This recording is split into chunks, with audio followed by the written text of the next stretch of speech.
It's time. What do they know that we don't? What are they hiding? Too many secrets. Too many lies. Let's uncover the truth.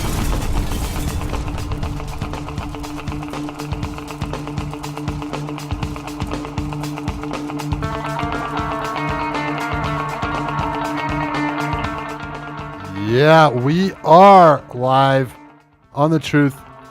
It is Thursday night. And It's like what, 7:05? yeah, starting a little bit late, but that's okay. That happens sometimes. No, that was good music. Yeah. It's good music. That's You Bred Raptors. I use them a lot. So, just for fun stuff. We'll be playing them in the background today, as I like to do when I have background music stuff, because they're cool. They have great background music, especially for a show like this, where we like to talk about the truth. Exactly. So tonight, we have two topics of conversation. Two. Count them. Utah, 1, 2. give me two. Those are the Pukwudgie. Right? Did I say that right? The Pukwudgie. The Pukwudgie. And The Mothman? Mothman. I guess that's And the Eyes best. of the Mothman. I mean, once we get Yes. really into it, It's- you'll see that he's not really like a moth at all. It's kind of just a stupid Right. name. But yes, the Mothman of, I don't know, what do you want to call it? Folklore, American folklore, pretty much. Right. It's there's a lot of, and the one thing that ties these two together is the Native American folklore that's attached to it. Yes, the curse both. of Chief Cornstalk and stuff And, like yeah, that. the Yeah. Chief of Cornstalk in the one case, and the Pukwudgie is a Native American. Yes, Myth. another So- Native American myth. Yes. So And both are like East Coast, like North Atlantic. Yeah. right. So very cool stuff, very fun, hip, interesting stuff. We got to do a little research and watch some of this stuff. I got to watch The Mothman, Eyes of the Mothman, Eyes of the Mothman, yes. and I think we may have the director calling in to give us a little insight. That would be awesome. It would be awesome. So we're waiting for him to call in, and we'll see what happens with that. But to give you an idea of what we're talking about, do you want to go ahead and talk about the Pukwudgie first? Yeah, let's go ahead and just I'll have dive you, right in. you introduce the Pukwudgie. Basically, from what I've learned about the Pukwudgie, is there's this gnarly swamp in the North Atlantic that there's a lot of like little islands and stuff, much like Louisiana, but this is more closer to Canada, so it's a lot denser forest, bigger trees. It's very foreboding forest, and I forget the name currently because I just drank like 4 beers. So, but it's this gnarly swamp, and there throughout I'd say the last 300 years, there have been many accounts of this. If you know C.S. Lewis and like The Lion, the Witch, and the Wardrobe, stuff like that, or just Right. other animals from folklore, they say it's similar to a fawn. A lot of people have described him as having like hooves for legs, like goat Following legs. night, November 13th. Oops, sorry about that. 1966. Oh. That's not supposed to be playing right now. And what is that? Oh, That we was- do have. We'll get to that. We'll get to that. Yeah, but seriously, there's this creature, and it kind of tries to entice you. It sits there and says, come follow me, and a lot of people have said that it uses telepathy as well, which is gnarly, which is very gnarly when you think about it, because I mean things like this aren't supposed to exist, like fawns, things like that. Right. But this Pukwudgie apparently is this kind of demon-esque version of a fawn, and it tries to get you to follow it. It uses telepathy a lot, and I don't think anyone's lived to say what happens if you do follow it. The only people who have seen it have run, and gotten away. Much like the Black-Eyed Children, where like Right. Oh, man. nobody's lived to Nobody's know what lived to happens. tell about the Black-Eyed Children. They've just only I don't know. met them and then kind of like run away. Right. And that's the same thing with the Pukwudgie. Is it's assumed that you are dragged off into the forest, and they probably like the taste of human flesh or something awesome like that. Right. Yeah. They originally, I guess they were friends with with humans, but they got to a point where they just went, you know what, we don't like humans anymore, so we're just gonna. They probably liked the way we taste. I bet it was kind of accidental and Accidentally and bit they- into yeah. somebody and Had a little human, and then they had a little more. had and to then have some more, and became had an to have addiction. some more. Right. Yeah, these things I get happen. it. I get it. I totally get it. There's not a lot out there that I saw on the Pukwudgie beyond that story of the Pukwudgie.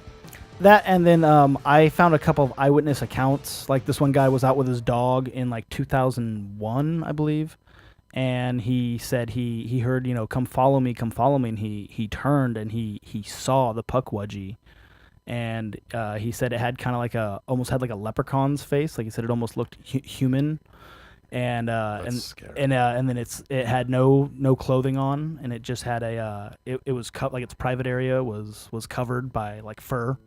But like Right. kind of like brown goat fur, and it had like hooves for legs, and it enticed him, with come Right. follow me, and he said his dog was going crazy, and he just turned and booked it, and I think the other story was similar. It was some teenagers, and they're these two guys got in a fight, and they heard like some rustling over in the bushes, and all four teenagers say that they saw a Pukwudgie fleeing. Really? So I actually saw it running away. They actually saw it running away, but they don't. Yeah. It didn't. Talk to them or entice them or anything. But I think it hadn't gotten a chance to. I think that it was watching them, saw the two men fighting, kind of backed off, and then one of them caught it in the light and was like, "Oh my God, what is that?" Right. But no actual sightings as far as like a video captured. No pictures. On the TV program I saw, that like Monsters in America one, that one, there was a guy who filmed it, and it was just like a lot of those like those Sasquatch films where the guy's like, look, if you look at this like bush and this here, like look, it totally makes the face of a Pukwudgie, but we don't know what the fuck a Pukwudgie looks like. Right. And yeah. I mean, he's like Michael Moore. He's just grabbing a bunch of like things that are somewhat facts, throwing them into a movie, and then not showing you the other side and going, yeah, look, it's a Pukwudgie. Right. And you're like, yeah, that could just be like light from the fire reflecting off of a tree. Right. Yeah. you don't Swamp know. gas, weather balloon, blah blah blah. You know how it works in America. I know exactly how it works in America. Men in Black, man. They show up, they hit your retinas with a laser, and you forget everything. Which has a goodly amount to do with Men in Black. Have a lot to do with our other topic for tonight. Yes, And we'll definitely get into that. These things, I think, a lot of times do weave in and out of each other. Oh, definitely. And I think just to give people an idea of where we're headed tonight, and how diverse this kind of is. The following Let's night, go ahead November 13th, and watch. 1966. Let's go ahead and see if we can watch this video if I can get it up here. This What- is we can make the chalkboard a video. make the chalkboard. Yeah, we could theoretically. We should I was make just going to show. we should make the I was just chalkboard a gonna show the video. video. So. Okay. All right. Oh, you could just Yeah, we're just gonna like play the show the video. Yeah, we're just gonna play the video. This is from the movie Eyes of the Mothman. You can get it on Netflix. If you are a Netflix member, you can watch it online. Yeah, it's streaming. I highly recommend it because this is such a story that takes so many twists and turns. And this is a little 7-minute deal that'll give you an idea and give you kind of an idea of what we're talking about and how crazy this topic is. It starts from a curse with from a Indian cornstalk and ends in a bridge falling down. That's killing 47 people. A bridge did fall down. There's so many other, I wouldn't say tragedies as bad bizarre. as the bridge falling down, but so many other things that go along with the curse. Right. So let's check it out. Here it is. This is from Eyes of the Mothman, courtesy of the producer, director. So thank you, sir, for letting us use it. Here it goes. The following night, November 13th, 1966, Salem, West Virginia, 90 miles from Point Pleasant. Merle Partridge is watching a television program when suddenly a loud noise erupts from outside.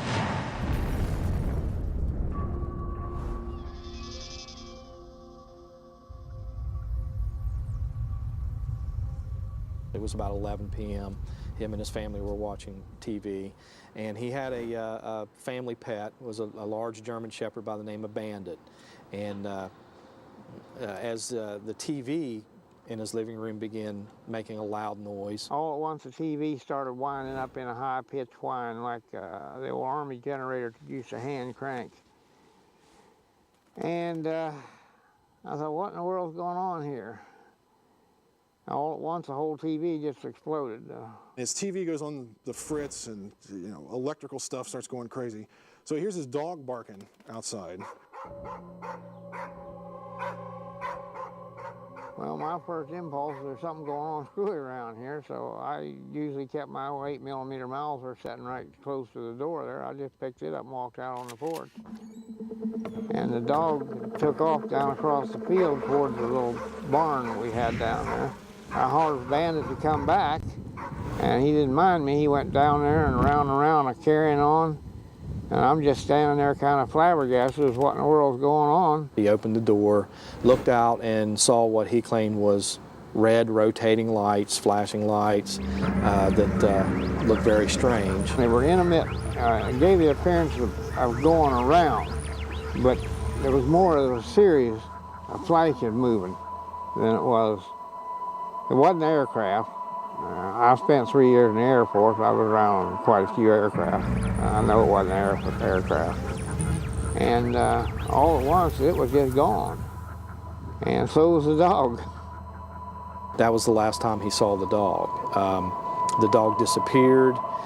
They searched for the dog for days. There was no sign of any, trauma or struggle with the dog. 2 or 3 days later, my wife, myself, 2 girls, 2 oldest boys, I believe, were all out on the swimming. I had a big swimming pool there, and a big deck around it. We were all laying on the deck, just shooting the breeze, looking at the sun. And all at once, the whole sky just blacked out over top of us. I can't even describe it except to say that it was humongous. You didn't see anything else but that. It was some kind of a mechanical thing. It was a dull gray finish on it. It had a lot of portholes in it, a lot of rivets I could see. 2 days later, November 15th, 1966, 11 p.m., 2 couples, Roger and Linda Scarberry and Steve and Mary Mallett, are traveling down a desolate road past the TNT plant when their headlights come across something unnatural.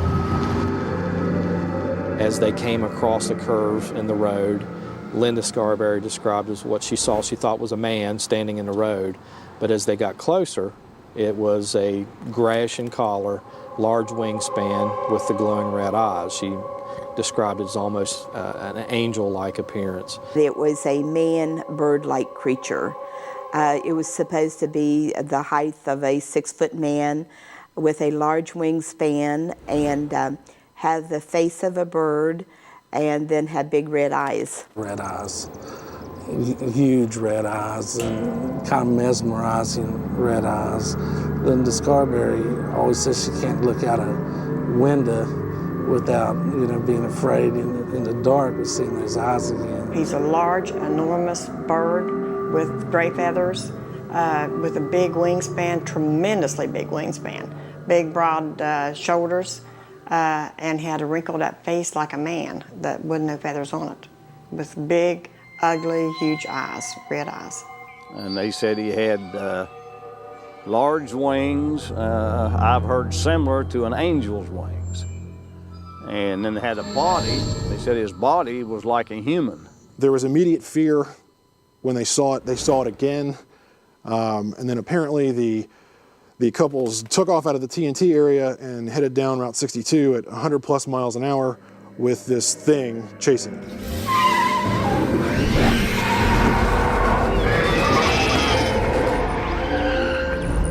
They followed them most of the way into town, and they could hear it they could hear it like over top their cars. They were driving along, and they were terrified, and they drove back into town. And as they turned left onto Route 62, they saw this creature again standing by a large billboard. They described the creature as flying straight up into the air, almost like a helicopter, and chasing the car on Route 62 into the Point Pleasant area. As these couples were driving 100+ miles down the highway, as this beast or this winged thing was chasing them, the driver of the car noticed a dead dog on the side of the road, which was significant because a lot of people thought it may have been Merle's dead dog. I think it was my dog. I definitely think it was. That dog of mine was pretty well trained. If I told him to come, he'd come. He wouldn't keep on going like that. The creature veered off into a field. That's when they went into town and contacted the police. when the kids arrived at the police station to report their Mothman sighting, the police seemed to believe them because they seemed to be truly terrified. Immediately upon arriving to the police department, the 4 witnesses were put in separate rooms to write individual police reports. Each one of these witnesses described the same thing, and I think that's what made the police realize that they weren't dealing with just a hoax or just something that was contrived or made up. Their fear was genuine, whether or not their story was, enough to where a police officer went back out to the TNT with them. Some of the deputies were dispatched with the 2 couples to go back to the TNT area and investigate. They stopped on the outskirts of town near where the dead dog had been seen. They wanted to check. The dog was actually gone. They did see the creature again near where the dead dog had been seen. It flew into a field and it scared the 2 couples again. They decided to go back up to the TNT area near the North Power Plant. On the way back to the TNT area with the police officers, one of the policemen heard some weird static on his radio, and he couldn't figure out where it was coming from. There were disturbances in radio signals during their visit, and reports have said that it was similar disturbances to what Merle had on his television the night Bandit disappeared. Roger Scarberry had a beautiful hot rod that if you would have scratched his car, he would have killed you. So some of my friends reminded me later that he had some scratches on his car, and they believed him because they knew that if it had been just a local person, then there would have been a death that night. So, in the following weeks, sightings of this hulking, winged demon with paralyzing, hypnotic red eyes became routine in Point Pleasant. So that is just a little taste of what was going on in Point Pleasant. And that's like just a part of the sequence of events. Oh yeah, that's that just happened. that's like what, 66 to 67? Yeah. Is what we just saw? Yeah, that's not too much. And it really involved, it started off with the Curse of Cornstalk. Yeah, Chief Cornstalk was a Swanee Indian, and he was in the battle of Point Pleasant. Right. And yeah, a lot of people died. And he was actually a lot of people died, and then he made peace with the settlers, with settlers, and drew up a contract, an accord, and there was going to be an Indian uprising, and he decided that he was going to go and report it and warn them, part of the hey, these other tribes are gonna try to screw you guys over. And they basically just took him and locked him up. Yeah. And then his son came to talk to them, and they locked him up. And then I can't remember exactly the sequence of events, but they ended up taking him out and just shooting him. Yeah, they ended up just taking him out and shooting him. They said it's possible that there was alcohol involved. Yeah. But yeah, like some dumb old white settlers, with a vendetta because their sister got killed by a red man. Right. So they ended up executing both of them, which didn't prevent an Indian uprising or anything like that. No. And so with his dying words, he basically uttered a curse. That's the legend. The legend of Chief Cornstalk is that his dying breath was a curse upon Point Pleasant. Right. And so all these weird things. This was like 1775, I believe they said. Right. Right. Yeah, was when he died. So throughout like the next 200 years, things just kept going on in this same town. Oh yeah, over and over again, and it eventually ends up in a rush of UFOs and demonic creatures and men in black, falling bridges.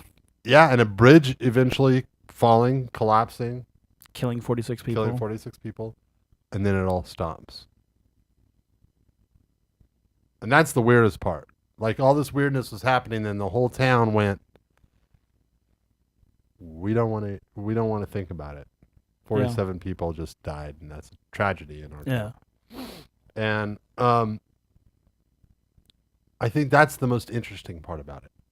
It's as though they the whole town just collectively grew up and went, we're done mucking about with the paranormal, and the paranormal just stopped. Yeah, just stopped. Or do they just not want to talk about it anymore? I think they just don't want to talk about it anymore.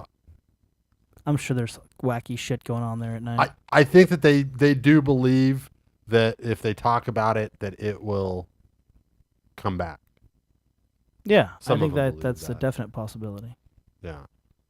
I know that a lot of the people that saw the Mothman, that several of the people that saw the Mothman actually came up close, face to face with this crazy winged creature.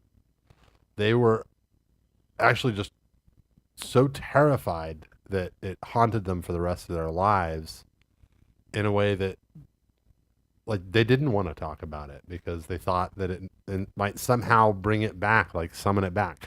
So there's very, like, this isn't an alien, this is a demon.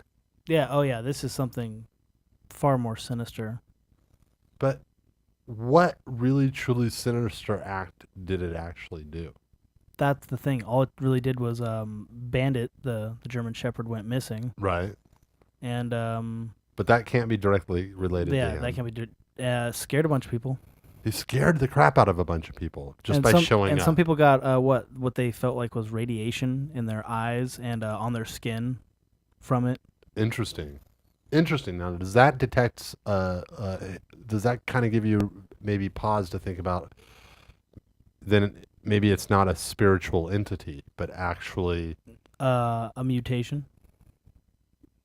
An alien that radiates on a different level than us. Maybe it is an alien. Yeah, maybe it's not a demon at all. Maybe it is an alien. I have several theories. I have several theories about what I think the Mothman is. All right. I think that it might be something that exists in between here and there, not necessarily in a spiritual realm, but in like another dimension. Well, I think most extraterrestrials, their molecules vibrate at a different frequency, so to speak. I think they exist in other dimensions, and they can materialize in this one and skip town when they feel like it as well. I believe we have somebody on the line. Are you there, caller? Yeah, this is Matt Pulowski, actually. Hey, Matt. Great to have you. Matt Pulowski is the director, producer. You went to a lot of trouble to really uncover this story. That's an understatement, for sure. Yeah. I was amazed at how well produced that documentary was, and it really explored so many avenues of the story. It goes all the way to stars. But why don't you tell me what exactly got you interested in this story? Are you from Point Pleasant or? No, I'm not from Point Pleasant. I'm actually from New York, but I guess the backstory is I've always been very interested in the paranormal, kind of long before it was kind of mainstream and kind of pop culture fad. I always had an interest in this subject matter. And then, I used to do a lot of writing. I used to write for different paranormal magazines here in the United States as well as in Europe. And so I knew quite a bit about a lot of incidents, I guess you could say. And then somehow in all of my work as a writer and a researcher, I had missed the story of Point Pleasant and Mothman. So when I later on kind of discovered that through actually just the Hollywood film, I had said, how have I never heard of this story? And, no one else at that time was really doing much of anything on the subject matter. And once I started to explore it further, I thought it would be perfect for a documentary. Yeah, it is indeed. So tell me, you went up there and where did you start unraveling this story? Who did you start with? Well, before, most of my work before this have been television programming and feature film, narrative, scripted film. So I hadn't done a whole lot of documentaries before this, but, what was important for me was to really have the project have integrity, and I wanted it to be an accurate representation and a voice of the people of this town. So I really started with the town. I basically made a trip out there before I was even 100% committed to filming a documentary on this. I had gone out to Point Pleasant, West Virginia, just to kind of see the lay of the land, meet some people, talk to them a little bit about what this was all about, introduce myself, and just basically started to set some groundwork that, I was interested in doing something. And, I really just started with kind of introducing myself to the people of this community and making them familiar with who I was and comfortable with me possibly doing a project about their town. Right. And I really, it's funny, for the most part, the film has been received pretty well. But, I know a lot of people that, it's a long film, and I know a lot of people, will say, oh my God, the first 40 minutes, it's not even about the Mothman, it's about this Indian, or it's like, people kind of just want to get right to the Mothman. And, my perspective on it, which is very closely, guarded to the community, the community's opinion is very different. If you talk to the people that live there, the history that's gone on there with, potential Native American curses and the idea that their lands or where they now, Point Pleasant now sits is possibly cursed. That to them is very much a huge part of what the quote-unquote Mothman story is. So, I really wanted this project to kind of be something that town would be proud of. Because when I first started meeting people out there in that initial kind of trip, I was met with a good amount of resistance from people because they were saying, oh, you're from New York, you're just going to come down here and make us out to be a bunch of idiots, and you're not going to tell a real story. You're just going to tell about, this alien from outer space that was flying around and, scaring people. And, there was a lot of other opinions on the origin of what, transpired there. So, I absorbed all that, and I tried to really hit all those things that were important to the people that experienced this. Well, I think you did an incredible job of really telling the story of this town and how they got swept away. I think one of the things that seems really peculiar to me is how there seemed to be this time where there was a huge amount of activity, and then after the bridge fell, there was. Is there really no activity, or is it that nobody wants to talk about it? Do you know what I'm asking? From the people that I spoke to, it wasn't that it just completely vanished, but it definitely declined greatly at the time of the bridge collapse, and then, kind of petered out, shortly after that. I mean, strange things still go on there. There's still strange activity and things that happen there, but for the most part, yeah, I mean, it was a hotbed of paranormal activity for about a year's time.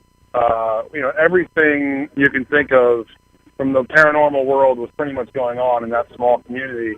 And then it did kind of culminate with that tragedy. And, some of the people I spoke to they weren't sure, they weren't really sure if it was a psychological thing to where people's attention span were now put on much more real, serious thing. I mean, people died. A lot of families were ruined by that tragedy.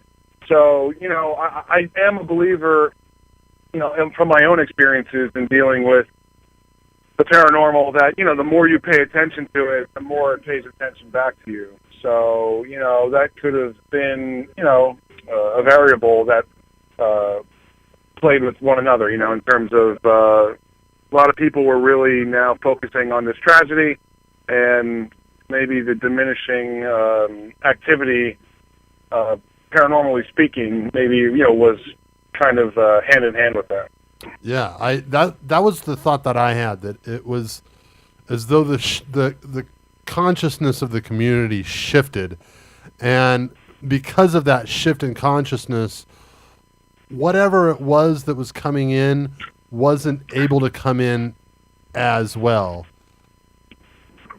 if that makes sense. Yeah, for sure. I mean, and who knows? Yeah, I mean, obviously we'll never know, but, it is a pretty sustainable fact that, these things started to decline right after that. So, that's what really spurred a lot of, rumors and thought, too, in the community that potentially the disaster had something to do with all of the paranormal activity because, a lot of people look at that as kind of the closure to the whole incident.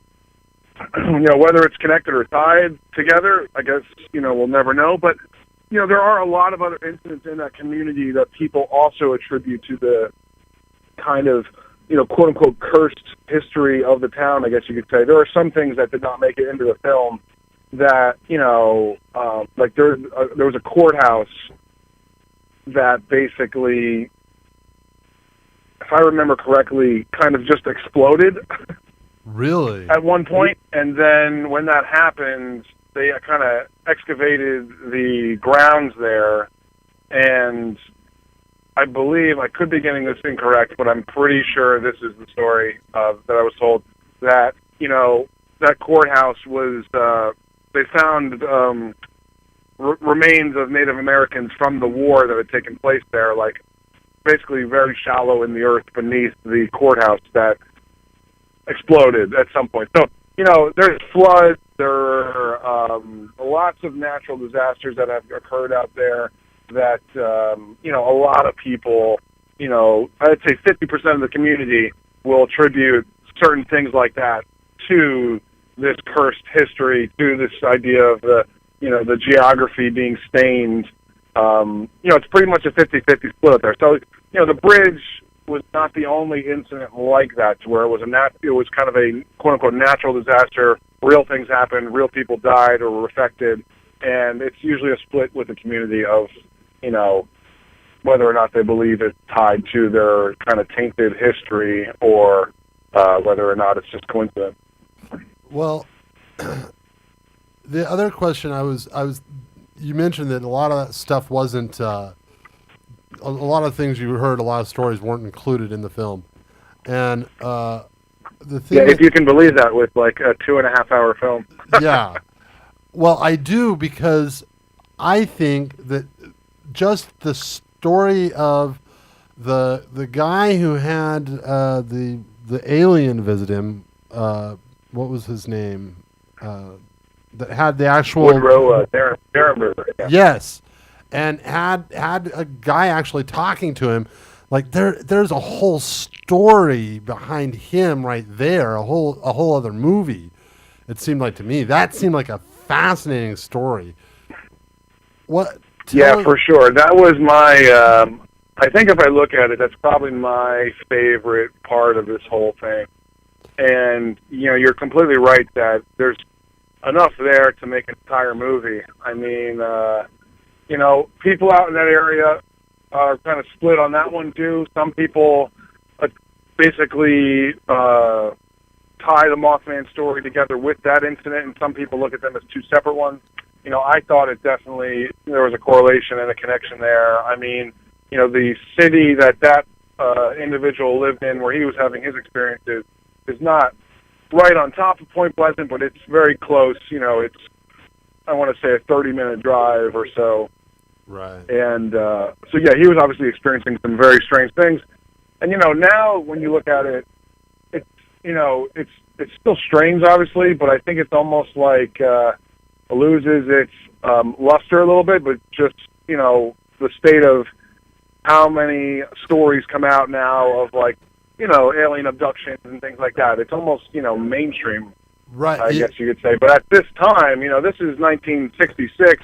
I mean, there are other, you know, there was obviously this wave of kind of like psychedelic, you know, UFO sighting type of things that were going on with some of the kind of hippie culture. But for sure, you know, and this wasn't really in the film, I don't believe. I might have touched on it, but I think I actually ended up getting more information later after I had finished the film, so it was kind of too late. But, you know, the United States government took that case really seriously to where, you know, it sounds kooky. You got a guy talking to an alien, and it's like, you know, it's becoming this friendship, and it sounds like, you know, a lot of people that might look at it go, well, you know, this guy's nuts. But the Air Force, the Army, they flew him to Florida to interrogate him. There's, you know, I saw paperwork, documents, and a credible paper trail of government-issued documents about a really serious investigation and interview that, you know, went on with that same, you know, abductee for months. Wow.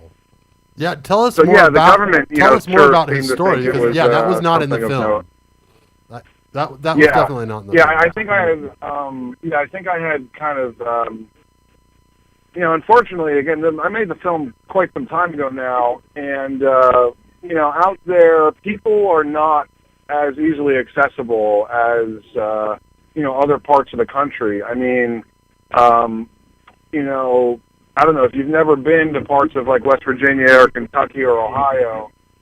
You know, there are people that don't have a cell phone, don't have a landline, and no one knows how to get in touch with them. So I actually was not able to track down family members of that individual at that time. But later, after the film got released, one of them contacted me and, you know, basically just shared some more information about the whole story, which was fascinating. And I really, it was unfortunate that it was too late to make it into the film. But yeah, you know, it was fascinating. Yeah, I am most intrigued by his story. There's something about somebody who kindles a friendship with an alien or somebody that is obviously very strange. There's something about that just strikes me as that person's got to know something that we all don't know, you know? Yeah. And no, you're totally right. And that guy, there was something that struck me about that guy's story too. Like, there was just something like in my gut that made me gravitate towards that guy and that story, and just something that hit home there. And I don't know, I can't really explain it, but I'll tell you one strange and almost like embarrassing story I don't even like to admit. But so after the film was finished, and you know, one of his family members had reached out to me. You know, basically, the real person that you know, that story is from originates from, Woodrow Derenberger. He was basically keeping a journal, and one of his daughters shared with me that journal, and I read it, and it was fascinating. And in the journal, it detailed how he would kind of telepathically communicate with these extraterrestrial beings. It was very specific and very precise in terms of like how this would happen to him and the sensations that he would feel. It was described in detail, and you know, it was a very long kind of memoir that I was reading from him. And by the time I got about 3/4 the way through it, I started to experience very similar, like, physical symptoms that he was describing in the book of what it felt like when one of the extraterrestrials would try to communicate with him. Now, like, I'm not trying to say aliens were trying to communicate with me, but it was definitely a little weird. Like, some of the things in that book that he would describe as, like, the impulses and feelings that he would start to get before he would have contact, I definitely experienced some of that while reading the book, and it was freaky. I was like, I couldn't wait to get done reading that book because, I wasn't really interested in having any one-on-one conversations with aliens. So what's been done with that book now? Well, I don't really know, to be honest with you. I know she was trying to maybe reconstruct that memoir and publish it as a book. It was a little rough around the edges, I guess you could say. So, excuse me, I definitely needed some structure, but I lost touch with her a little bit. I just kind of moved on to other projects and got busy. So I don't know whatever became of it. Oh, that's unfortunate. I would love to read that book. That's the kind of thing. It was interesting, yeah. Yeah, tell us some of the stuff that was in there. Just give us some tidbits, some details. You read it, and you're the only way we could know. Yeah, I mean, what was kind of fun about it is it was almost like very like Terry Gilliam style. Obviously, if you're familiar with that filmmaker, it's just bizarrely like normal. There would be like an alien spacecraft that would land, and there would be 3 beings that would come out of it, and one of them was named Indrid Cold, one of them was named like Xenu, and the other one's name was like Carl. Like, it was just like weird, like Coen Brothers style stuff in the book. And the thing is, again, when I kept going back to it and reading it, I'm like, okay, this is fairly crazy, but there's something like genuine about it. It's like this guy who's writing this, he was just a blue collar, down to earth, he sold sewing machines as a business out of a truck. For some of these, fantastical things that were in this memoir, it was pretty out there. And, that was one thing I remembered, that like some of the aliens, just had very strange names, and some of them had very normal names. And, some of them dressed very sci-fi Matrix style, and some of them basically, wore blue jeans and, a Nike shirt. So, like, it was strange. Honestly, he talked in the memoir about actually being brought to their planet on a spacecraft. He described the planet in meticulous detail, and, just there were certain languages in there that, obviously were, it was kind of like the contact, seemed to be mostly about education. I mean, they were educating him on, obviously if you believe this story, they were educating him on their planet, their lifestyle, their, existence and things like that. But, the sensation thing, in terms of, he said he would get a physical sensation, and then there would be some type of mental telepathy communication shortly before there was like physical communication, where like, then he would see a creature and then talk, and then have like, a more straight up kind of conversation with it. But the sensations were like an impulse between the eyes that felt like a tingling, like a nerve sensation, and then you would feel it in your temples and then kind of behind your eyes. And like that was some of the stuff that like I experienced while, like I said, I was in like 3/4 of the way. And that was the first and only time I ever experienced a sensation like that, and it was creepy. Like I said, it was a little weird. Wow, that is freaky, and fascinating. I'm open to all kinds of weird stuff like that, so I wouldn't hesitate to read the whole thing right through and just communicate with aliens. Yeah, I mean, it might see the light of day at some point.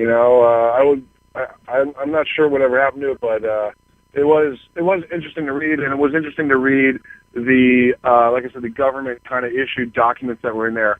I saw things from the United States Air Force, from the Navy, basically just that they had,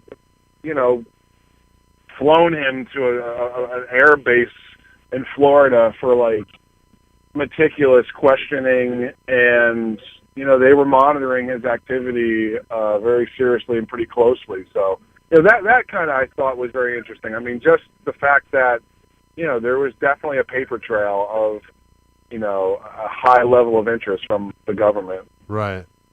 And that I think is what lends a lot more credibility to the story, even more so than, anytime the government gets involved and there's this paper trail, the government's interested in you, there's probably a good reason, because there's plenty of crazy people out there talking crazy nonsense.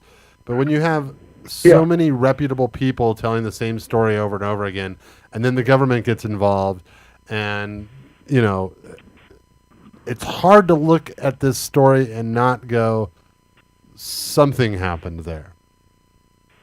Absolutely. I mean, honestly, some people have given me some grief about the documentary in that, I don't really formulate a personal opinion in the film about what I thought happened. And, my goal was not really to make that type of a film. My goal, I thought the incidents were fascinating to where they should be. Like, when I read and researched everything that I had gotten and gathered on this story, there are certain correlations that you, I think, just make as a reader and a viewer, and, you put all of these incidents together and you start to draw your own conclusions and you start to see connections. And I didn't really want to spell them out concretely for somebody. I really just kind of wanted to present them in a very, old school journalistic approach where it was not really biased, it was not really opinionated, it was just, here's what happened. Make your own conclusion. Because by the time I was done with this movie, I mean, I didn't have any answers. It's like, I think you have this naive perspective when you first start something like this. I mean, I remember starting this going like, oh man, this would be amazing if I could really uncover, the quote-unquote truth behind this and, case closed and answer this. But then once you get in deep with it, you realize, I'm not solving any mystery here. The best I can do is maybe present all of the information in a fair and unbiased and, factual way to kind of just document what happened. I mean, that was my goal, was to really document what happened on video, so people in the future, if they have an interest in this story, if they want to know what happened, you can hopefully, pick up the film, watch it, and have a history of, everything that I thought was of note that and relevant to the Mothman, story of Point Blood. Well, I tell you, it's I couldn't stop watching. I watched it 3 times, and there's so many stories that was like, oh yeah, I forgot that one. Yeah, no, I mean, over the past week, so I did,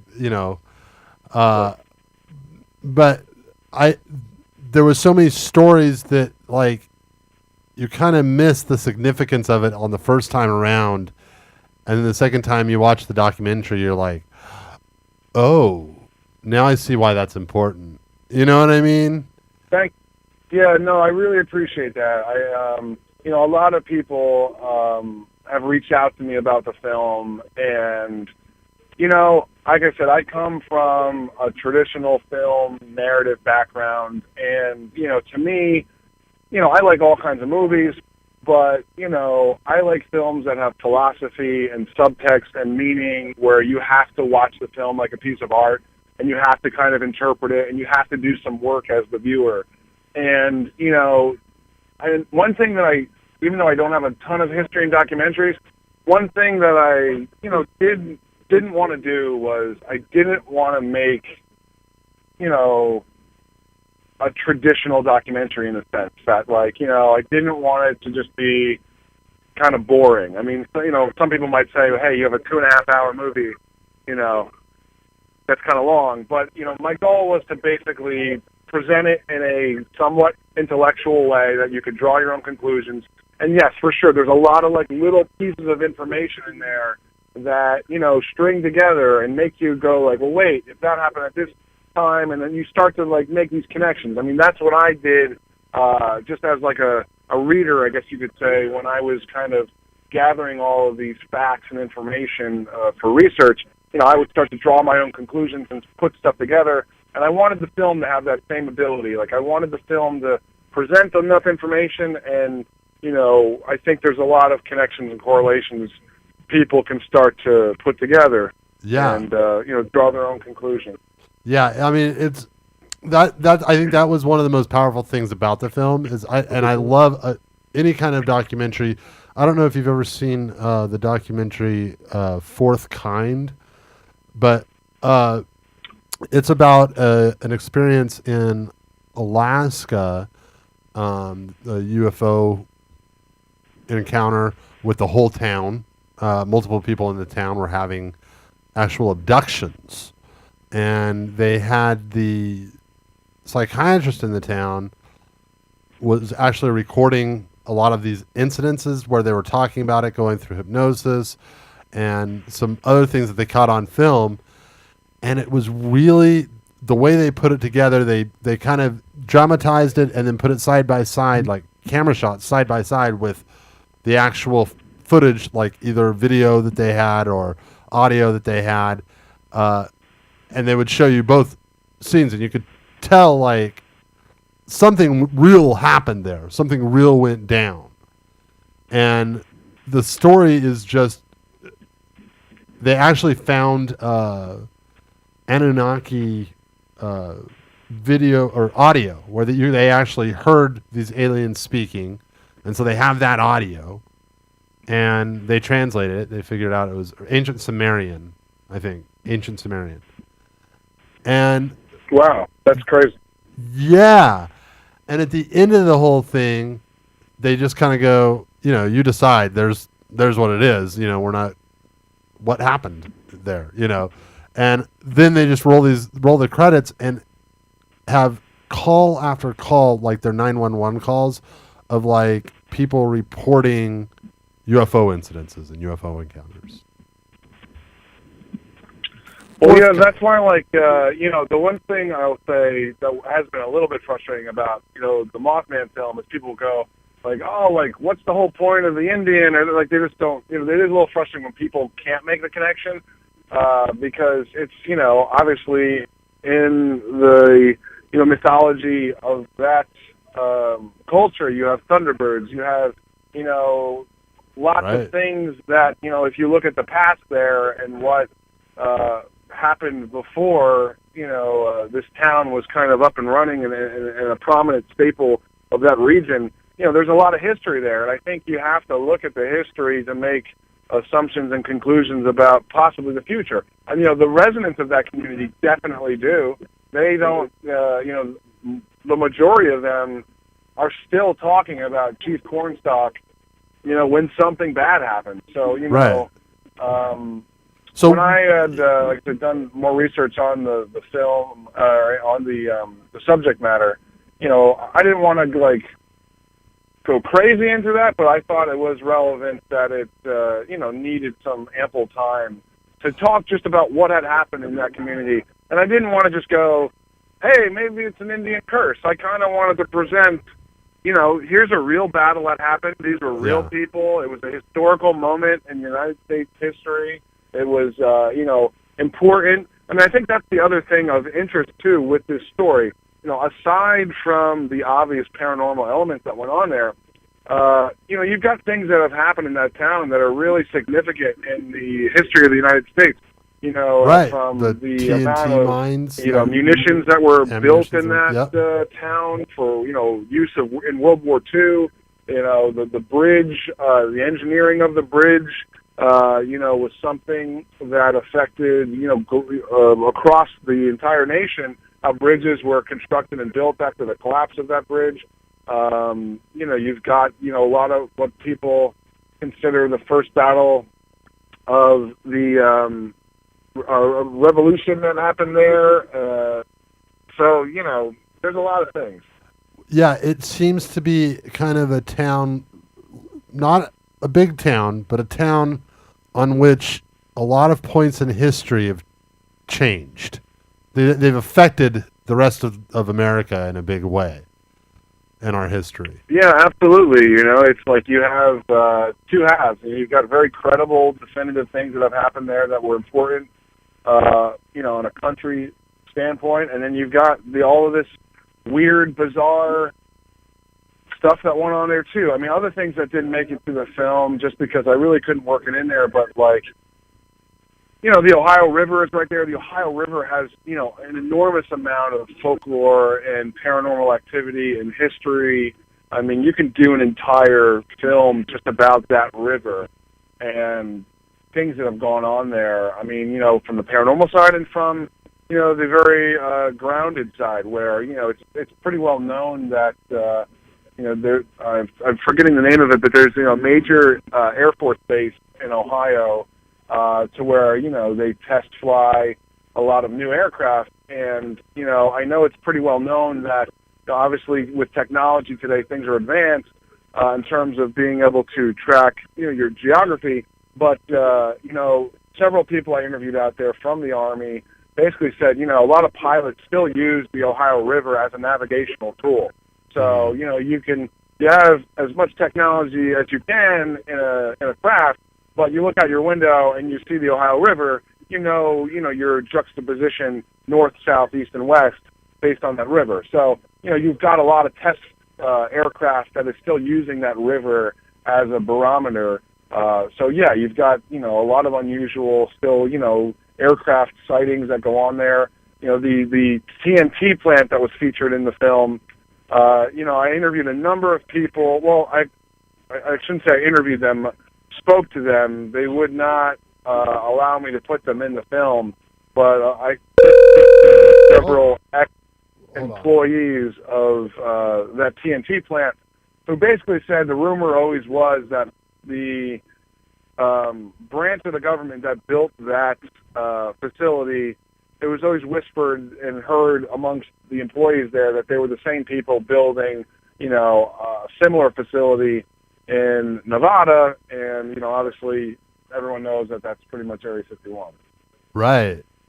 Wow. So, yeah, I don't know if that makes sense, but, like, basically, long story short, whoever, you know, the employees of the TNT plant in West Virginia said that they had always heard that it's the same people behind the, you know, facility in Nevada. So it appears that there's a connection between Area 51 and the military kind of base that was there in West Virginia, which was massive. I mean, that's one thing that's not really so obvious in the film. Like, that was a humongous base. I mean, in terms of, you know, it had its own hospital, it had its own, you know, living quarters. It was a humongous military encampment at some point. Wow. Yeah, I don't think that came across to me that it was quite so huge. They obviously there's something. There's more there than probably we know, or was more there than probably we know about it. Sounds like to me, from what you're saying, that the base actually probably was into this, like, UFO stuff. So is this something that the government goes to seek out and then builds stuff on sites where weird activity happens, or do you think it's the other way around? The government activity attracts UFOs and strange paranormal incidences. I think government activity attracts it. I mean, I think, you know, it's always hard to tell in terms of, I don't think there's that much of a separation from these quote-unquote paranormal extraterrestrial things, you know, from our own government. I mean, I think that there's a lot of knowledge of what's going on and, you know, things that are coinciding and even working in conjunction with one another. You know, it's just kind of, you know, someone I interviewed once for another project for an article, you know, basically said, anytime there's something paranormal going on and there's anything remotely close in proximity that's government related, you can pretty much, you know, determine that it's probably their fault. Right. In one way or you can. another. It's easy to blame the government, but you know, usually not inaccurate to, though. Wow. Oh, it's scary. Okay, we're gonna take a short break. I'll let you get something to drink or what have you, or if you want to stick around. We're just gonna play a quick song. You got about 7 minutes, and then we're gonna come back and talk more. Sound good? Yeah, that's cool. I can stick around. Cool. Awesome. All right, so we'll be back with more truth right after this.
right. Okay. We are back here on The Truth. Truth. Just truth. Just truth. Just truth. Just calling it truth. Sorry. And truth is rather, subjective sometimes. But we like to discuss what the possibilities of the truth are. One of the aspects that is very fascinating is the Men in Black and their involvement in all of this and in a lot of UFO sightings. Mostly UFO. Yeah. Not usually Sasquatch or Jersey Devil. Mostly UFO. Right. But you had an interesting idea on this, Colonel. Why don't you present your theory? Well, one thing about the Men in Black, if you don't know, especially like in the 60s Men in Black era, a lot of times they seemed very out of touch, driving cars that were, 10 years old, crazy, like flawless olive skin, never taking their glasses off, becoming really like excited about a ballpoint pen, like not really knowing how it works, and being like, oh my gosh, like what is this? Like how does this work? I don't know. Out of touch, I think, is usually the best way to describe it. But wearing black suits, and like the fedoras. Sometimes you'd see like two of them walking down a street, and then they would just like separate. And like I don't know. A lot of the research I've done on the Men in Black, especially in the 50s and 60s, is that they're just kind of really, really creepy and really out of touch. And I think that's what stands out the most about them is you're like this guy's not from this planet. Where it's like these guys don't work for the government. These are like aliens that are trying to, maybe kind of like meld in. But my theory is that if you've ever heard about the black-eyed children, they're, they've got these, once you look into their pupils, it's like these solid black eyes. One of the scariest stories I've ever heard. Yeah, and like the scariest stories ever. They usually show up at your door and they'll ask things like, is it mealtime? Is it mealtime? Is what they'll ask you, and like, can I come in? And nobody knows what happens if you let them in. But the people have had these stories of where they've come to their door and then they've shut the door in their face. And the scariest story was the one where the mom went to the liquor store and left the kid in the car, and when she came back, there was one of the black-eyed children in her car. And she was like, "Who's this?" And the son was like, "Oh, he has to come in, so I let him in." And then she grabbed her kid and ran. And then when she came back to the car, the black-eyed child was gone. But they say the same thing about the black-eyed children. They're very out of touch, flawless olive skin, clothes are old. They use old terminology, like they sound like they might be from like the 20s or 30s. So I don't know, just a thought, So Matthew, are you still on the line there with us? Yeah, I'm here. Yeah. So what have you ever heard of the black-eyed children? I have, but I honestly don't know that much about that phenomenon. It definitely. I didn't think about it until the Colonel mentioned it on break, but I definitely see this connection between the two because they do have it's like the kids of the Men in Black. Yeah, like the children versions of the Men in Black. Right. People feel hypnotized when they're in their presence, and I believe that's. So let's talk a little bit. Let's find out what Matthew knows about the Men in Black in uncovering all of this. What are some of the stories that maybe were left out of the film on the Men in Black? I can tell you a Men in Black story. Well, I kind of almost call it like a modern Men in Black story. So when I was out in West Virginia filming this, I had kind of, I don't know, I guess what you would call almost like a run-in with two guys that they weren't entirely like the stereotypical Men in Black, but like a lot of the same activity. I'll just tell the story, I guess. So we were filming one of the bridges that you see in the film, and we were basically in a part of town that is a dead end. So, and honestly, it's not even a dead end that you would accidentally kind of drive down. It's really in the middle of nowhere. It's obvious it's in the middle of nowhere. So it would be really strange to even just get lost and kind of end up there. You really have to kind of go out of your way to kind of get to where we were filming. So we were filming a bridge, and there were these two guys who pulled up in a car, you know, an older car. It wasn't a classic car, but just an older model car. And they were watching what we were doing. And then one of them motioned for me to come over to the car. So I did. And he said, you know, what would anybody want to film a bridge for? Which I thought was just a weird way to ask the question to begin with. So I said, you know, I'm doing a project, and the subject matter suits the project, so that's why we're filming it. You know, it was a weird initiation of a conversation, so I didn't really want to, you know, talk to these guys. But you know, they were strange. One of them was dressed all in black. The other one was not. They were two people that did not seem like they would be friends with each other. They just were so different of people that they were weird, and it was bizarre, and not like weird in like a West Virginia way, like weird in like these people kind of were dropped out of the sky. You know, neither of them had accents. I remember them not having local plates. And, you know, so I started to ask them questions. I said, well, you know, what are you doing down here in the middle of nowhere? How did you end up here? And, you know, they said something like, well, you know, there was a parade on Main Street, so we got turned around and ended up here. And that was completely untrue, because there was like a parade-type function that happened 3 days earlier, because we had been staying in this town for about a month. So I knew that was not true, because that happened 3 days ago and not today. So I just kind of went along with it. I was like, oh, okay. And I said, well, where are you guys from? And, you know, one of them said, well, you know, I live 30 minutes away, and he lives, you know, in Kentucky. And I don't remember the exact details, but basically they were lying. I caught them in at least 5 lies, because by this point I had been in that area for a long time, and I knew enough about it that I could converse with someone, and, you know, I had enough knowledge about where things were and set up, and they basically just kept lying to me. And it was really strange, and it was just bizarre, and then they started to just continue to ask me about the project, what we were doing, and why. And, you know, basically, I kind of didn't want to tell them too much. I went back to the bridge, which was, you know, maybe 25 feet away. And, you know, I'm not going to say they disappeared, but, you know, I walked and went to do my thing, and I kind of shortly after turned around, and they were gone. So, you know, they drove away, but it wasn't like I heard them drive away, watched them drive away. Literally, they did kind of just vanish, but it was just weird.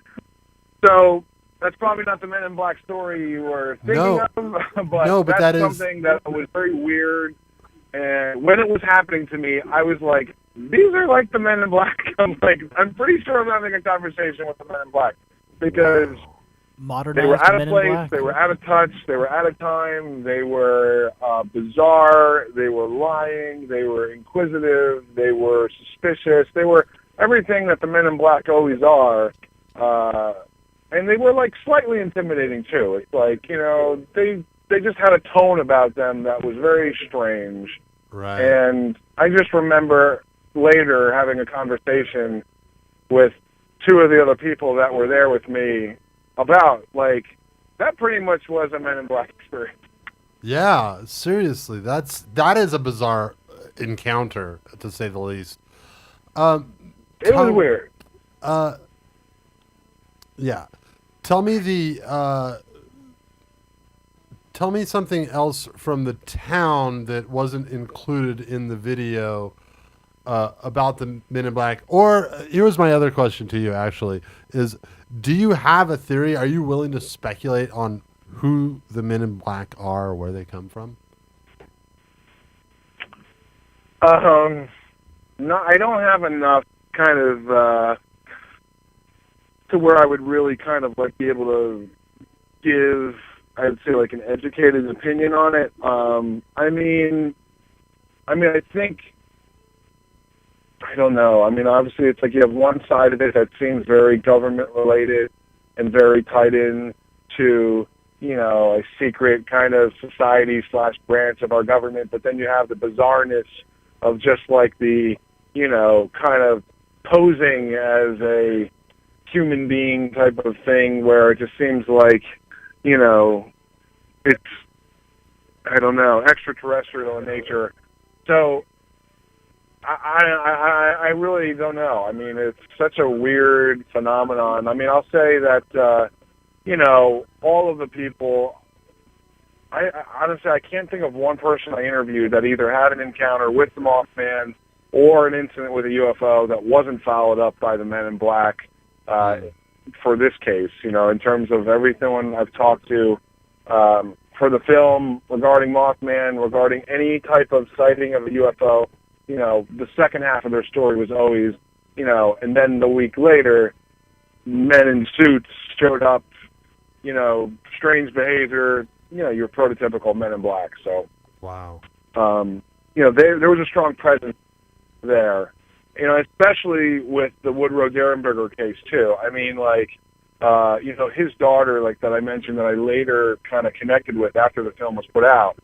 She was very young at the time, but one of the things that, we talked about, she remembered that kind of stereotypical Man in Black, kind of being in their house. And she remembered, strange people and individuals just, being around her father, and, in their residence. So, that there was definitely, a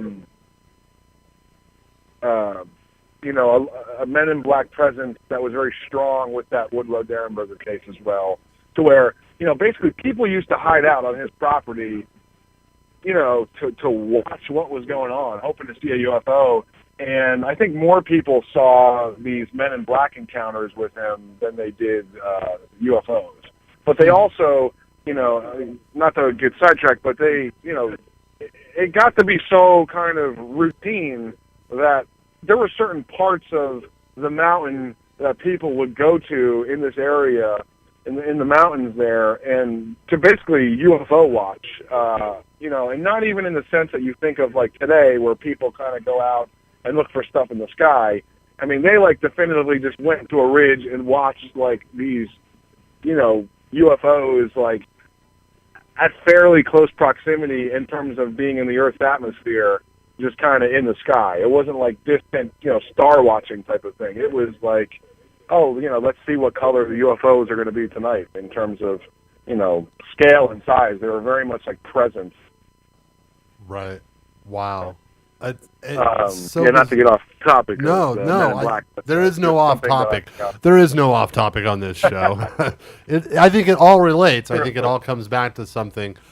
The Men in Black part of this story, I think with any UFO story, always fascinates me. I think it's even more interesting that you say that this happened with every single interview that you had. They always had the Men in Black story. It seems very consistent. For sure, yeah. Very consistent. And in terms of witnesses, I interviewed everyday people. I interviewed, prominent individuals. I mean, also, there's a good amount of interviews in the film, but, I also interviewed other people that just were not in the film because they were not comfortable being on camera, but I still used their information as research and as, factual information to kind of include. But, they were newspaper reporters, they were policemen, firemen, city officials. These were not all just, Zeke the country bumpkin. They were definitely all kinds of people that were witnessing not only the paranormal, lights in the sky, the Mothman, but also, Men in Black encounters. And, one thing I remember now talking about it is, I interviewed one guy and he said, we're not a big community. He's like, when you're not from here and you walk down Main Street, we know that. We can spot an outsider in 5 seconds. Everyone knows everybody here, and everyone knows everyone's business. So, when there is someone that sticks out, it sticks out even more so than I guess you would in another community. I mean, I can even speak to that to where, you know, when we were in town filming, we were pretty private about stuff, but everyone knew our business. I mean, we would get back to our hotel, and the hotel manager would say, "Oh, I heard you were up in, you know, Cincinnati today filming an interview, and then you went over to, you know, the airport." And we're like, "How do you know this? Like, how do you know what we're doing?" Yeah, because it's a small town. No, I lived for a few years in a town that was that small, a little place called Ripon, and you really did hear every story about every single person in that town, and everybody knew everybody. I remember walking into the veterinary's office without my dog to inquire about getting her shots or whatever updated, and she just went, "Oh, it's a little shepherd mix, isn't it? Red dog, right? With you know, white on its tummy." I'm like, "How do you know?" I've never walked in there before, ever. I'm like, "How do you know that?" "Oh yeah, we see you around walking your dog." I'm like, yeah, for sure. So, you know, in towns like that, it's like, you know, when you've got in West Virginia, especially in that region, you know, it's a blue collar town. It's, you know, there's not a lot of suit and tie people. So when, you know, the men in black start walking around, you know, they're going to get noticed. Yeah, they stick out like a sore thumb.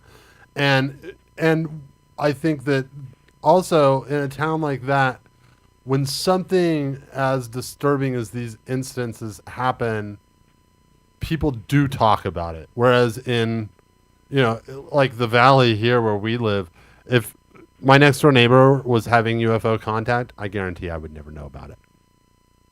I would never know about it. Yeah, you know, I mean, everyone, you know, was aware of all these things. You know, some of them just don't want to talk to you about it because I think they want to forget about it. But, you know, again, it's been a while, but as I talk about these things, I just remember different parts and different things that stick out. And, you know, another thing that just jumped into my mind, just again thinking about what century this was and what era it was, you know, just people kind of perception of the world. And you know what? Hold on world. 1 second, Matthew. You're breaking up there really bad. I think, can you get into a little, did you move or can you get into a better place of a reception? It sounds like it's just breaking up. I didn't start with that. No. Call back. Yeah, why don't you give us a call back and try another line there, because that's we can barely understand you. It sounds all digital and so give us a call back real quick. Okay. All right. It's probably just the Men in Black. Probably the messing with Men in Black. It's Yeah. happened on the show before. Yes. This isn't the first time we've experienced this. This is This nothing is normal. new. Nothing new for this show. Yeah, or us blaming technical difficulties on Men in Black. Yeah, isn't we've new done for that. the show. We've done that One before. of the two. Yeah. One of the two. It happens. He'll call right back. I think he's about to tell a really fascinating story.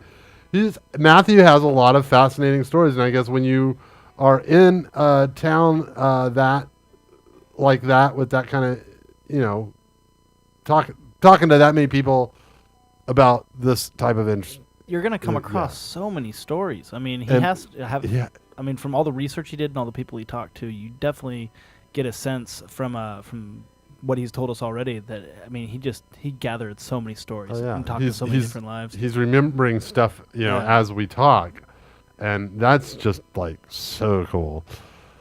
And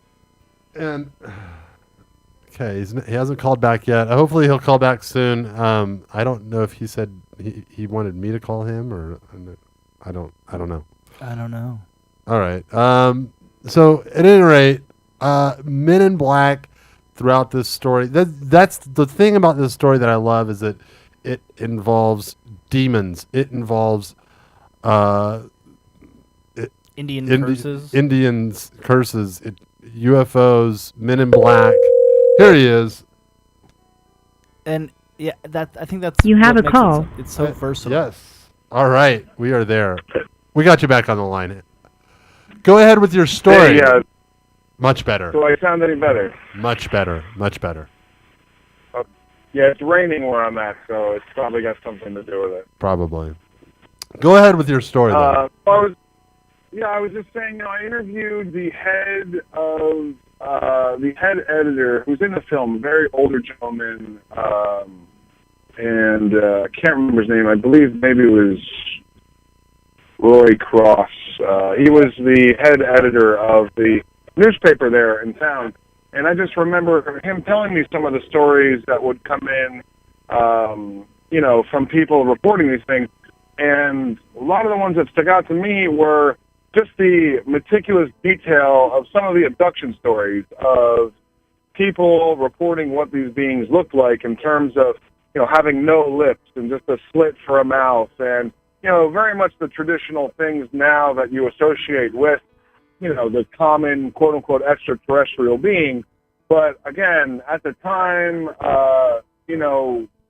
of when this was happening, 1966, 65, that imagery of the prototypical extraterrestrial, gray alien, was not so publicly mainstream, so. Right.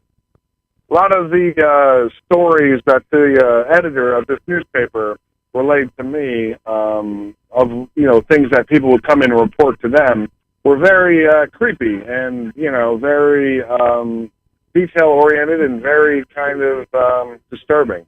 And for people that don't know, out in that area, the newspaper kind of became the 911 place to call when all these things would happen. For some reason, there was a reporter that was basically publicizing all of these accounts and incidents, and I think in an attempt to kind of calm the community so people would understand that, a lot of people are experiencing these things.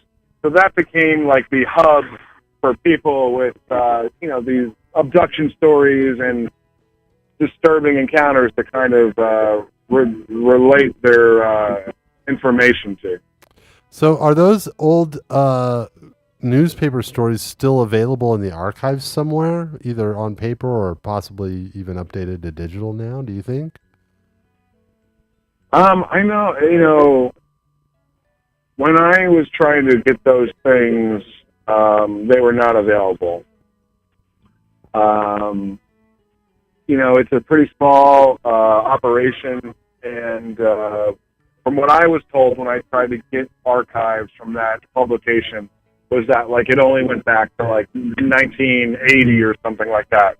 So I was past the point of the time period of what was accessible. That's unfortunate because there is just a ton of information probably in those stories that he published. I know. It's true. And, a lot of the people that I found to be the most important for my own work and for the film, unfortunately and sadly, have pretty much passed on now.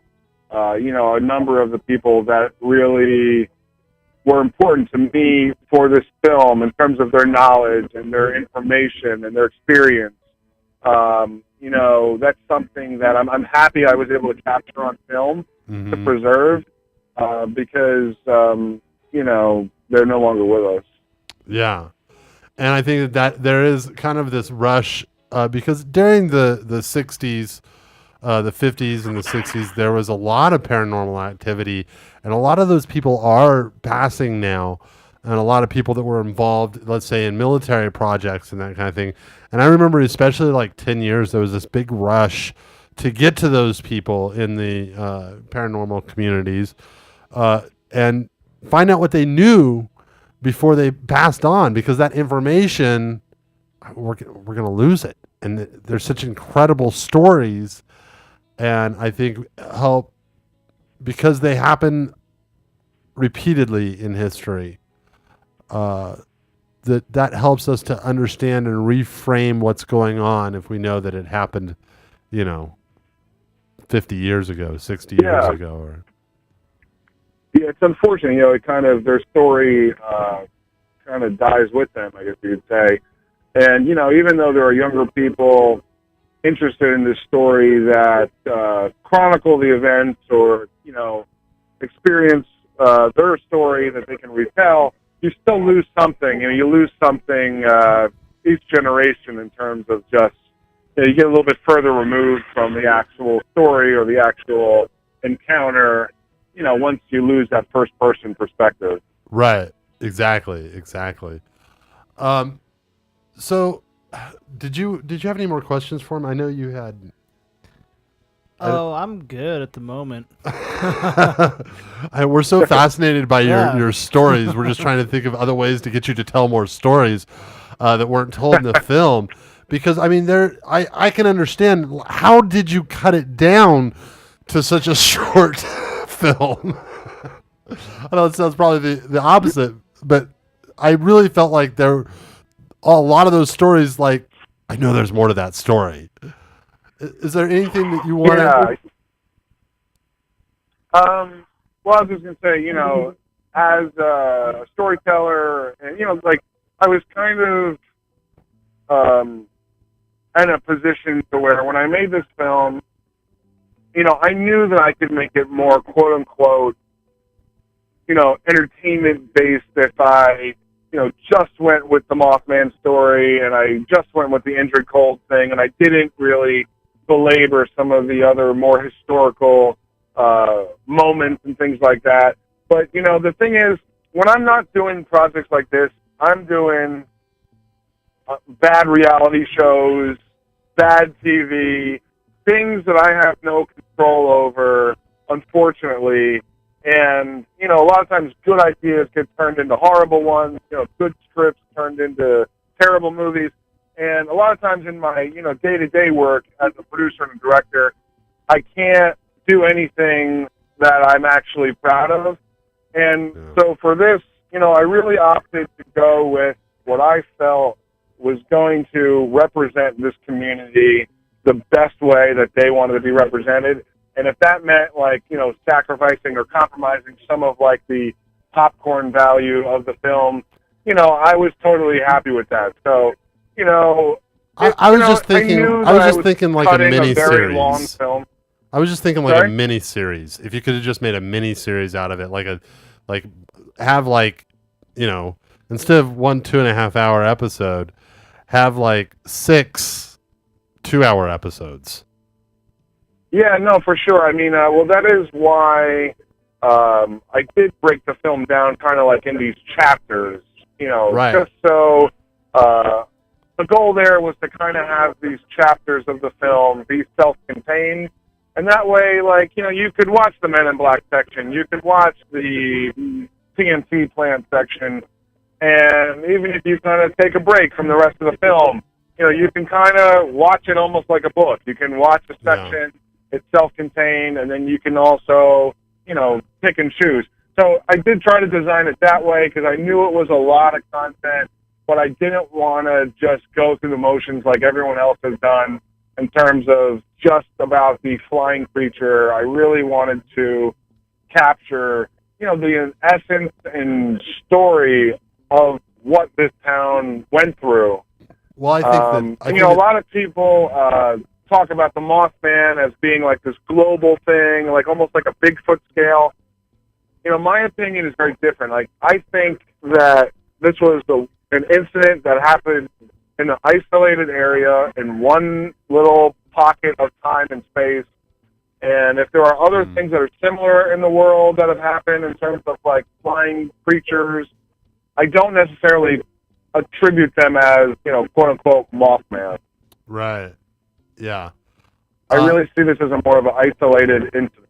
Yeah, you know, I also was looking at some Jersey Devil, the New Jersey Devil stuff, and I think that the stories that they have there are starkly different than the Mothman stories. Yeah, as in like the Mothman's behavior is completely different from the Jersey Devil. Right. Very different. different. I think what it looks like, all that stuff. Yeah. They're completely different, I think. Yeah, and a lot of people want to say that. Yeah, for sure. Yeah, and I think that you see the Mothman seems to be more like almost like Batman, where he just kind of like comes in and I am Mothman, and then ascends into the heavens. You know, it's the Jersey Devil seems more like an actual like creature from like who knows where, like a wild animal. Yeah, definitely. Whereas the Mothman seems to hold some greater intelligence. Or maybe the Mothman is just a symbol that's covering up another experience that people had, because that, you know, a lot of people have these UFO experiences and they're covered up in their psyche with birds, essentially. Yeah, I mean, I think you got it right for sure. I mean, I know a good amount of information about the Jersey Devil. I mean, I actually grew up in New Jersey, so it's a very big thing there. And I've done other projects and articles about the Jersey Devil, and it definitely seems more like a scared animal, whereas Mothman, has some of those similar attributes, but it definitely is more curious and almost just confused and very more has a humanity to it in some way. Yeah, exactly. And I think that's the thing that makes it like more scary, because there seems to be something intelligent behind it.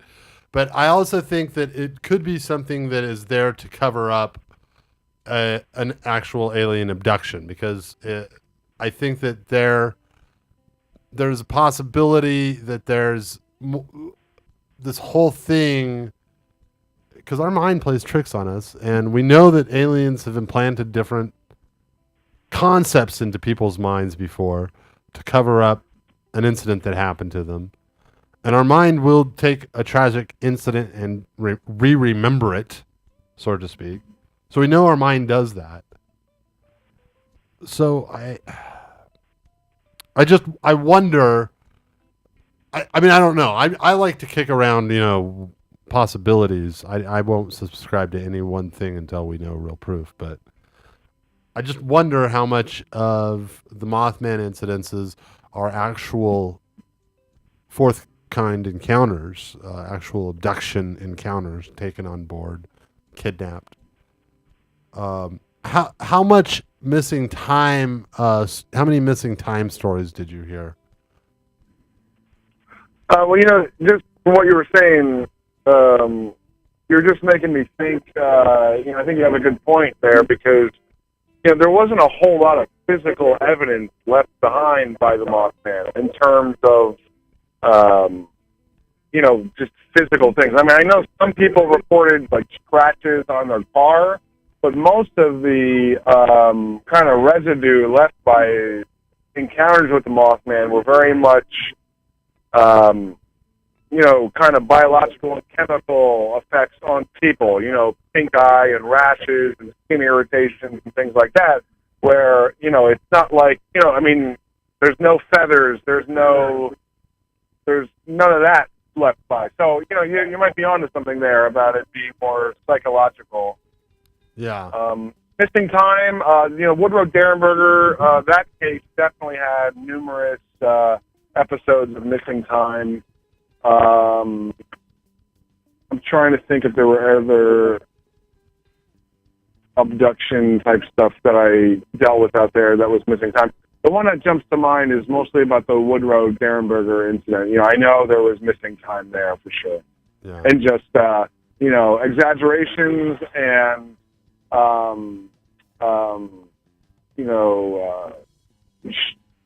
not missing time, but just like, things would happen to him that he felt were over weeks, and they were really like, minutes.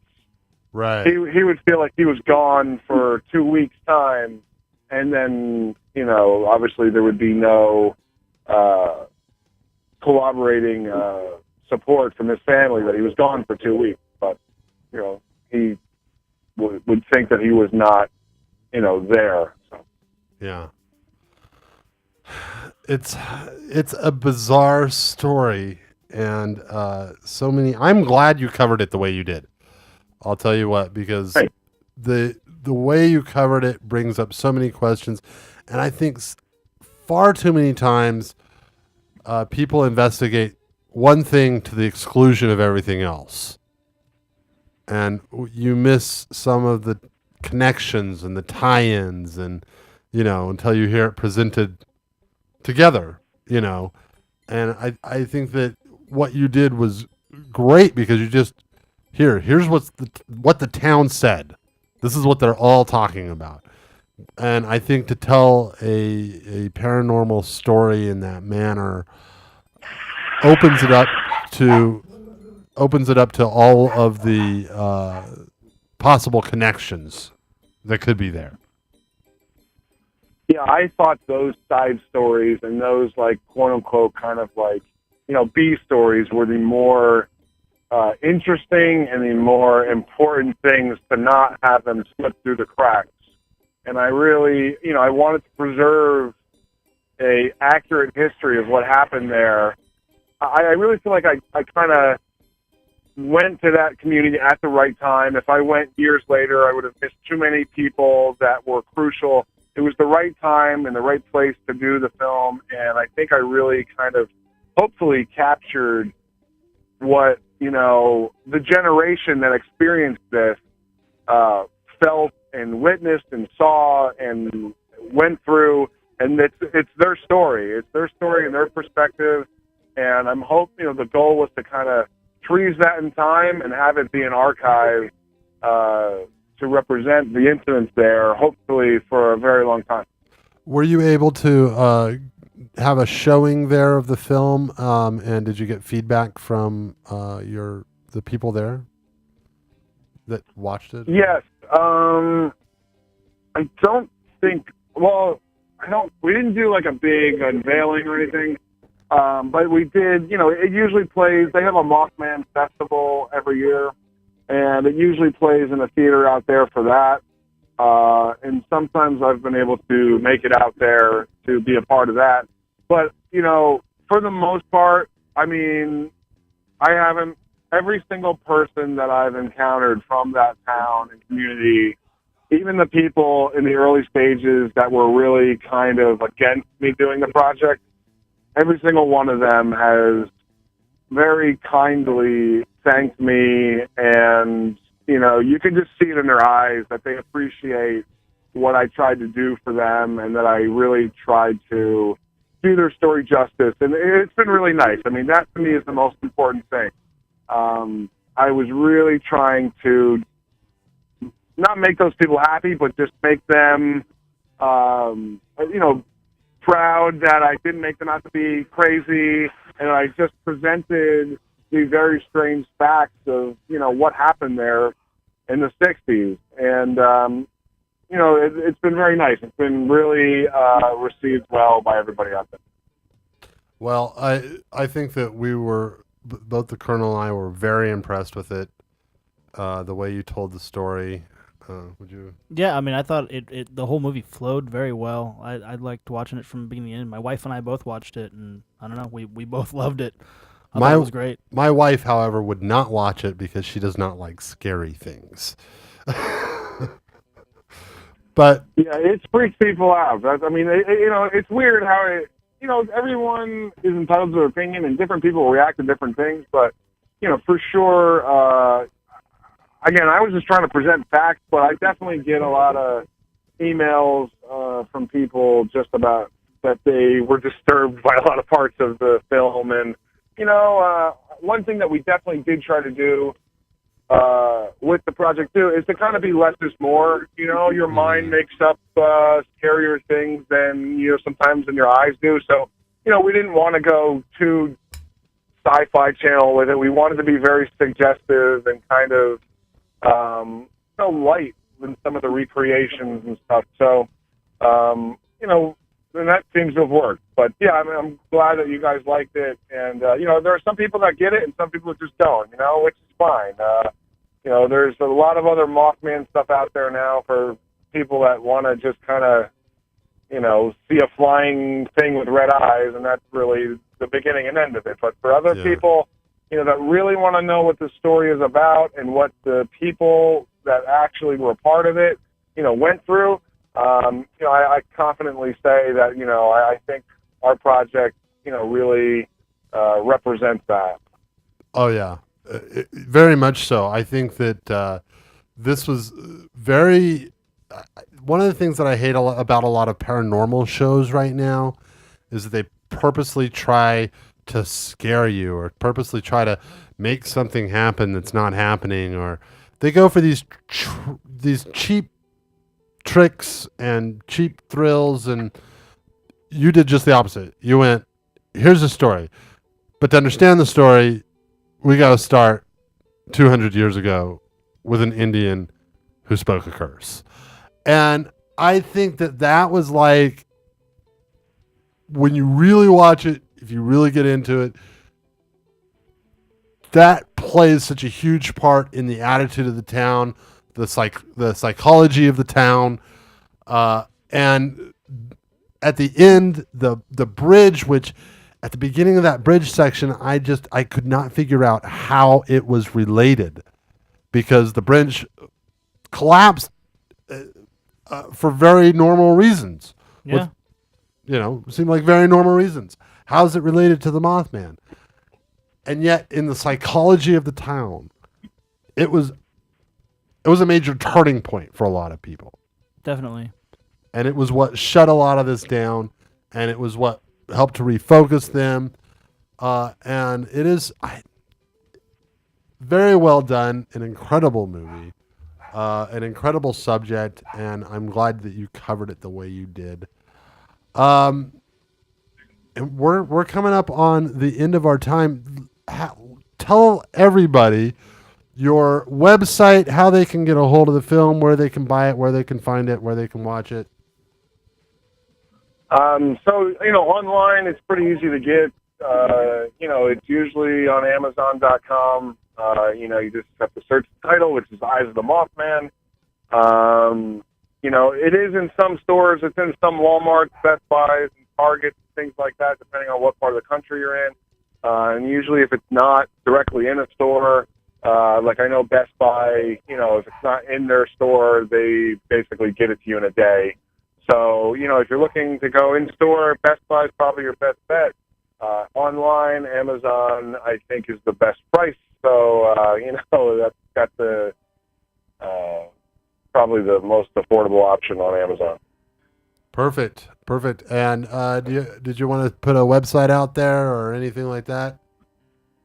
Yeah, if anyone's interested, basically, I'm one of the partners of a company that does a lot of projects.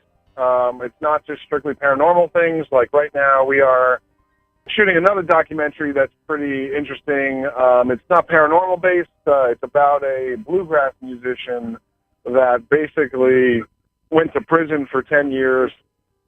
And a lot of people consider him one of the founding fathers and one of the best, musicians, period, in America, who kind of is like this just undiscovered talent. So, if people are curious about our project, you can find us online, on Facebook, on Twitter. Just have to search Red Line Studios, and usually you'll find us. And, if you're curious about our other projects or about anything else we have going on. I am definitely and curious also, about that before project. I have to at least say hi to Anastasia and Skylar, my wife and my daughter, in case they're listening. I don't know. My daughter's 3, so she should be sleeping, but she's probably up partying and listening to me. All right, great. So look up Redline. I'm very interested in your documentary on the bluegrass musician. What was his name? His name is Dave Evans. So if you search on YouTube, Last of the Breed, Dave Evans, there's a few trailers up for that project. And we actually found him through the Mothman film. The song that you hear in the end credits is a song called West Virginia, and that is by Dave Evans, and I ended up finding his story by just licensing that song for the Mothman project. So, everything is kind of connected and related. You do one project, it leads to another, and even though this is a music-related film, this guy is fascinating because a lot of people don't even think that he's real. They think that he's kind of like a folklore, a folk legend, or a myth, from Kentucky. I mean, he's got such a larger-than-life story that, he's like a phantom. So, wow. Even though there's no abductions in this movie, there's definitely some, interesting Appalachian folklore stuff going on. Oh, how fun. Well, and I love the way you tell stories, and I love music, and I love bluegrass, so. That's a win-win-win. Win-win-win. All right. Thank you so much for coming on. We're going to wrap it up and let the next show come in here and set up and do their thing. So I want to thank you, Matthew, for coming on and talking to us. And Colonel? Thanks for coming out. I really appreciate it. Definitely. Thank you, guys. It was great talking with you. Hopefully we'll talk again in the future. Definitely. All right, you take care, and we will be back with more truth next week, next Thursday, from 7 till 9 p.m. Stick around. We have The Crow coming up next, so you'll want to be here for that. And we're going to get out of here, and you all have a great week. Also, tonight we have Drinks at Sunset is in the studio. So if you're a regular listener to that, you'll want to see their beautiful faces, I'm sure. So tune in on Ustream or wherever you are. Do it. All right. Have a great evening.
It's the Hollywood Rockin' Wrap-Up with your host, Jason Hadley. Rihanna is being sued by her former head of security over disparaging remarks that hurt his business reputation.